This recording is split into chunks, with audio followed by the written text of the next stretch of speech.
Hello दोस्तों, कैसे हैं आप सब। उम्मीद करती हूँ अच्छे और मस्त होंगे। आज की कहानी है नई बहू की जादुई खीर पूड़ी। उत्तर प्रदेश के छोटे से गांव हरिपुर में रामलाल का परिवार रहता था। उनका परिवार बड़ा और खुशहाल था। रामलाल के दो बेटे और एक बेटी थी। बड़ा बेटा सुरेश पढ़ाई के बाद गांव में ही खेती बाड़ी करता था, जबकि छोटा बेटा महेश शहर में नौकरी करता था। सुरेश की शादी हो चुकी थी और उसकी पत्नी सुमन घर की जिम्मेदारियों को बखूबी निभाती थी। एक दिन महेश की शादी की बात चल पड़ी। महेश की नौकरी अच्छी थी और घर में सब चाहते थे कि उसकी शादी किसी समझदार और अच्छे परिवार की लड़की से हो। काफी तलाश के बाद महेश का रिश्ता शांति नगर के प्रतिष्ठित परिवार की बेटी निर्मला से तय हुआ। निर्मला सुंदर और गुणवान लड़की थी। वह पढ़ी लिखी थी, लेकिन उसे पारंपरिक परिवार की रीति रिवाजों का पूरा ज्ञान था। शादी धूमधाम से हुई और निर्मला नई बहू बनकर रामलाल के घर आ गई। नई बहू के आते ही घर का माहौल और भी खुशनुमा हो गया। निर्मला ने सास ससुर का खूब ध्यान रखा और परिवार के हर सदस्य से मधुर व्यवहार किया। लेकिन घर के हर सदस्य के मन में यह सवाल था कि क्या वह घर के कामकाज में सुमन का साथ दे पाएगी। गांव की पुरानी परंपरा थी कि नई बहू शादी के 1 महीने बाद पूरे गांव को खाना खिलाती थी। इसे ग्राम भोज कहते थे। निर्मला ने यह सुना तो वह थोड़ी चिंतित हो गई।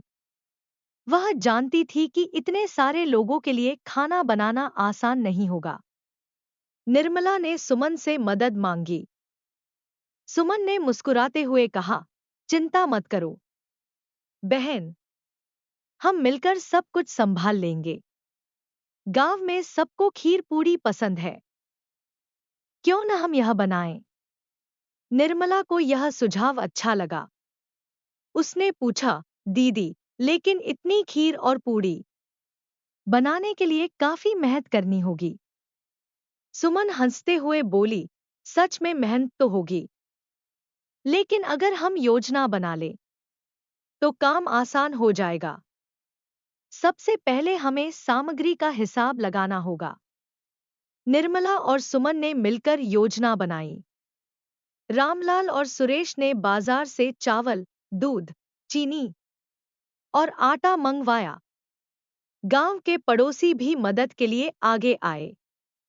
निर्मला ने अपनी मां से एक खास नुस्खा सीखा था, जिससे खीर का स्वाद अनोखा बन जाता था। उसने सोचा, क्यों न इस नुस्खे का इस्तेमाल करूं। उसने सुमन को यह बात बताई। सुमन ने कहा, अरे वाह, यह तो बहुत अच्छा रहेगा, तुम इसे जरूर आजमाओ। निर्मला ने खीर बनाने के लिए केसर, इलायची और सूखे मेवों का उपयोग करने की योजना बनाई। लेकिन इसमें एक खास सामग्री थी, गुलाब जल। यह खीर को खास खुशबू और स्वाद देता था। गांव में भोज का दिन आ पहुंचा। सुबह से ही घर में चहल पहल थी। सुमन और निर्मला ने मिलकर खीर और पूड़ियां बनानी शुरू कर दी। गांव की औरतें भी मदद के लिए आईं। निर्मला ने खीर में अपनी खास सामग्री डाली और उसे धीमी आंच पर पकने दिया। खीर की खुशबू पूरे घर में फैल गई। हर कोई तारीफ कर रहा था। सुरेश ने कहा, निर्मला भाभी, तुम्हारी खीर की खुशबू सच में जादुई है। इसे खाकर तो सब तुम्हारे फैन हो जाएंगे। दोपहर तक खाना तैयार हो गया। गांव के हर व्यक्ति को आमंत्रित किया गया था। पंगत लगी और लोगों ने खीर और पूड़ियां खाईं। खीर का स्वाद वाकई जादुई था। हर कोई तारीफ कर रहा था। गांव के बुजुर्ग पंडित जी ने कहा, निर्मला बहू, यह खीर तो मैंने अपने जीवन में पहली बार खाई है। इसमें तुम्हारा प्यार और मेहनत झलक रही है। इस भोज ने निर्मला को गांव में प्रतिष्ठा दिला दी। लोग उसकी प्रशंसा करने लगे। वह न केवल एक अच्छी गृहिणी साबित हुई, बल्कि उसने अपने व्यवहार से सबका दिल जीत लिया। रामलाल ने खुशी से कहा, आज मुझे गर्व है कि मेरी बहू इतनी गुणी है। इस कहानी से हमें यह सीख मिलती है कि जब हम किसी काम को दिल से करते हैं और उसमें अपनी खासियत जोड़ते हैं, तो उसका असर सबके दिलों तक पहुंचता है। नई बहू की खीर पूड़ी में न केवल स्वाद, बल्कि उसका प्यार और अपनापन भी मिला हुआ था। यही बात उसे दूसरों से अलग बनाती थी। यह कहानी रिश्तों की मिठास और मेहनत की शक्ति का एक अनमोल संदेश देती है। कहानी नंबर 2। नई अंग्रेजन बहू का जादुई हलवा रसोई खीर। राजस्थान के एक ऐतिहासिक गांव में ठाकुर प्रताप सिंह का परिवार अपनी परंपराओं और भव्य रसोई के लिए प्रसिद्ध था। यह परिवार हर त्योहार और खास मौके पर ऐसे स्वादिष्ट व्यंजन बनाता था कि लोग दूर दूर से उसकी चर्चा करते थे।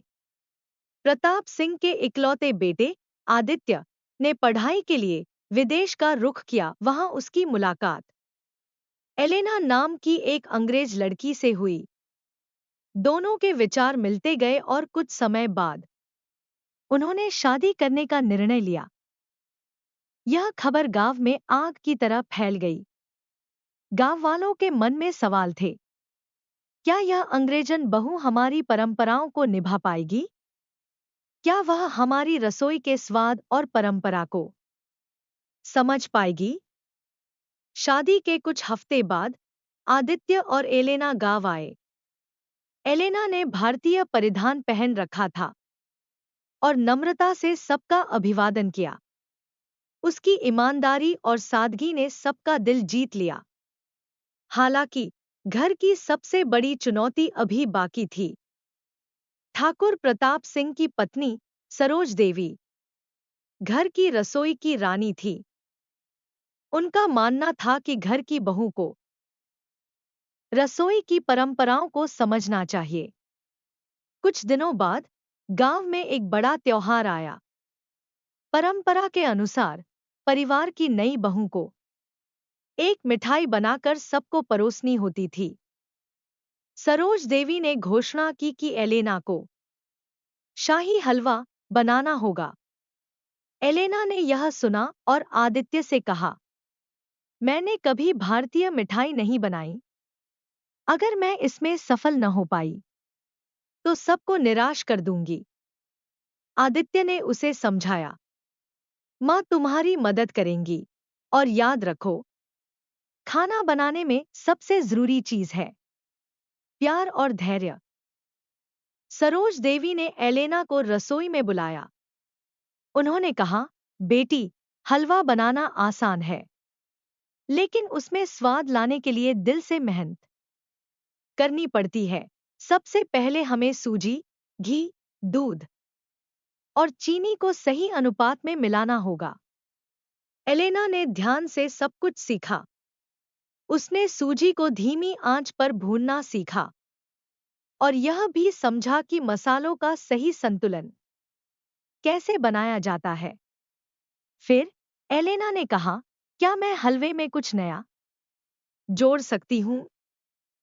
सरोज देवी थोड़ी हैरान हुई, लेकिन उन्होंने सहमति दे दी।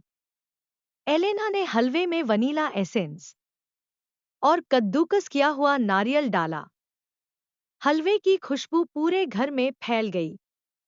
जब हलवा परोसा गया तो हर किसी ने उसकी तारीफ की। ठाकुर प्रताप सिंह ने कहा, इसमें परंपरा और नयापन दोनों का अद्भुत मेल है।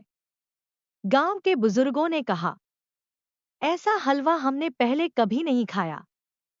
एलेना ने सच में कमाल कर दिया।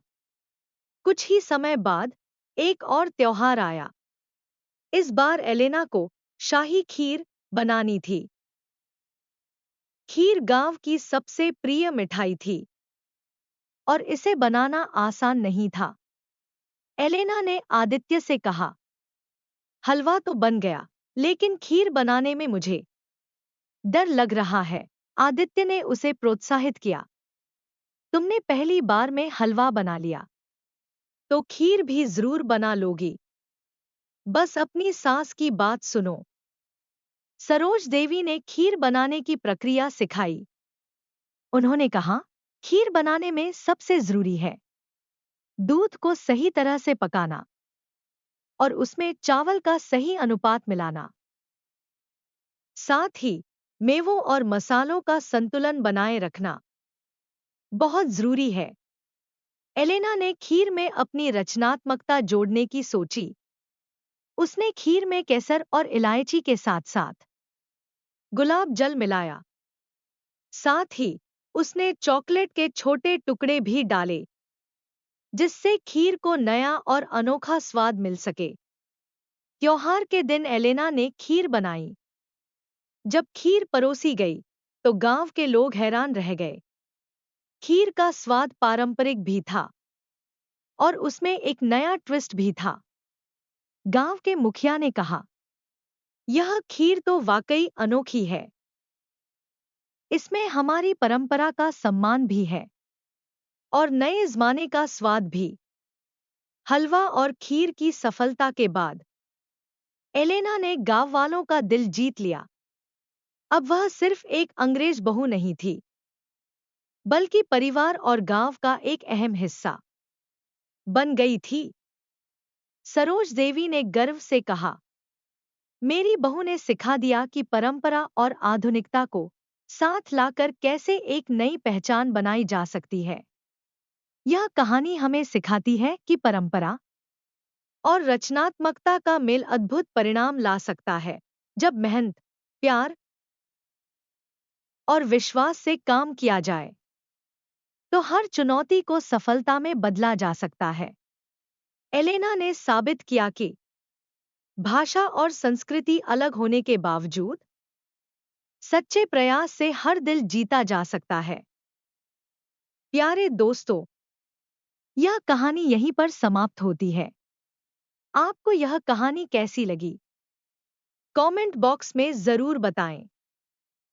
अगर आपको हमारी ये कहानी पसंद आई हो, तो कृपया हमारे वीडियो को लाइक, शेयर और चैनल को प्लीज सब्सक्राइब जरूर कर लें। इससे हमें मोटिवेशन मिलता है और आप तक ऐसी ही मजेदार कहानियां सबसे पहले पहुंचती रहेगी। प्यारे दोस्तों, नमस्कार।